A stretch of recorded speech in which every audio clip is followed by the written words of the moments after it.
Workshop adalah suatu kegiatan yang dilakukan oleh sekelompok orang dengan keahlian dan latar belakang profesi yang sama untuk mengupas secara tuntas sebuah masalah dan disertai dengan pelatihan yang diberikan kepada para peserta workshop. Kegiatan workshop pada dasarnya bertujuan untuk memberikan pengetahuan baru dan bermanfaat bagi peserta melalui diskusi maupun praktek pelatihan yang harapannya dapat diterapkan sesuai profesinya.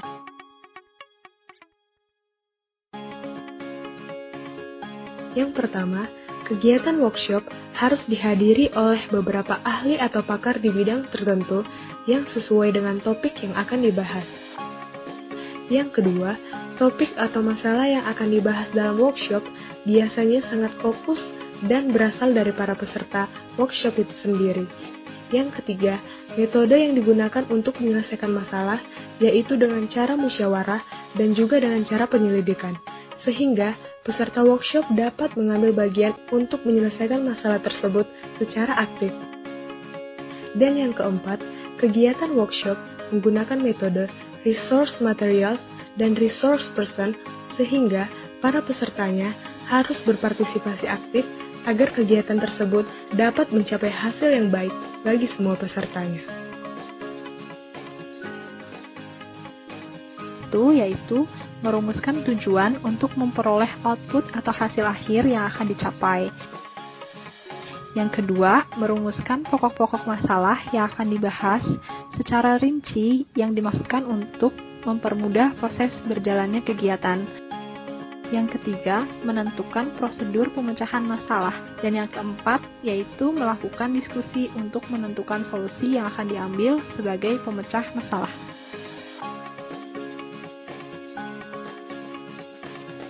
Yang pertama, lokakarya atau workshop berdasarkan sifat yang terbagi menjadi dua, yaitu workshop pengikat, di mana orang atau lembaga tertentu yang hasil workshopnya mengikat setiap peserta yang mengikutinya. Untuk contoh dari workshop yang sifat mengikat sendiri yaitu workshop tentang standarisasi ISO. Selanjutnya, workshop tidak mengikat. Nah, untuk workshop yang bersifat tidak mengikat yaitu jenis workshop yang hasilnya tidak mengikat setiap peserta yang mengikutinya. Nah, apapun hasil yang diperoleh dari workshop tersebut tidak wajib dituruti oleh peserta. Untuk contoh dari workshop yang bersifat tidak mengikat yaitu workshop tentang zat kimia berbahaya yang dihasilkan kendaraan. Yang kedua, terdapat lokakarya atau workshop berdasarkan lembaga atau organisasi. Nah, untuk workshop jenis ini tergantung pada lembaga atau organisasi yang menyelenggarakannya. Misalnya saja, workshop dalam dunia pendidikan yang membahas mengenai permasalahan yang selalu muncul dalam pendidikan dan menyelesaikan persoalan tersebut. Dalam bidang lain seperti Kementerian Hukum, Hak Asasi Manusia, dan lain-lain juga berlaku seperti itu. Yang ketiga, lokakarya atau workshop berdasarkan waktu. Terbagi menjadi dua. Workshop beruntun, yaitu jenis workshop yang dilaksanakan selama periode waktu tertentu. Untuk contohnya, workshop yang dilaksanakan selama 3 hari berturut-turut.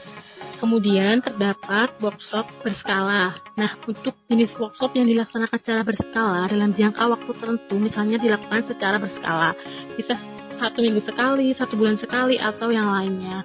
Untuk contoh dari workshop yang diselenggarakan setiap bulan atau setiap 6 bulan sekali.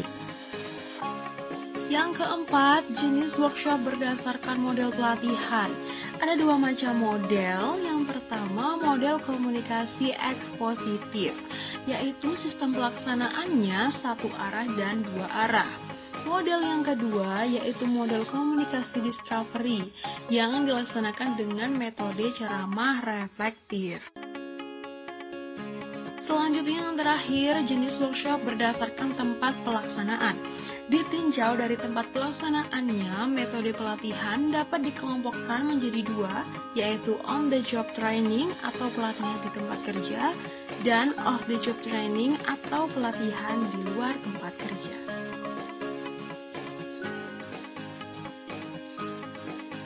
Peserta workshop biasanya dilatih agar bisa bekerja sama bersama orang lain atau timnya.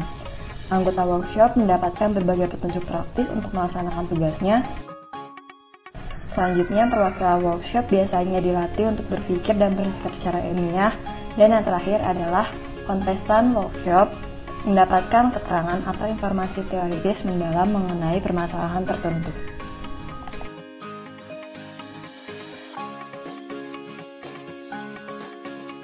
Selain kelebihan, workshop juga memiliki beberapa kekurangan.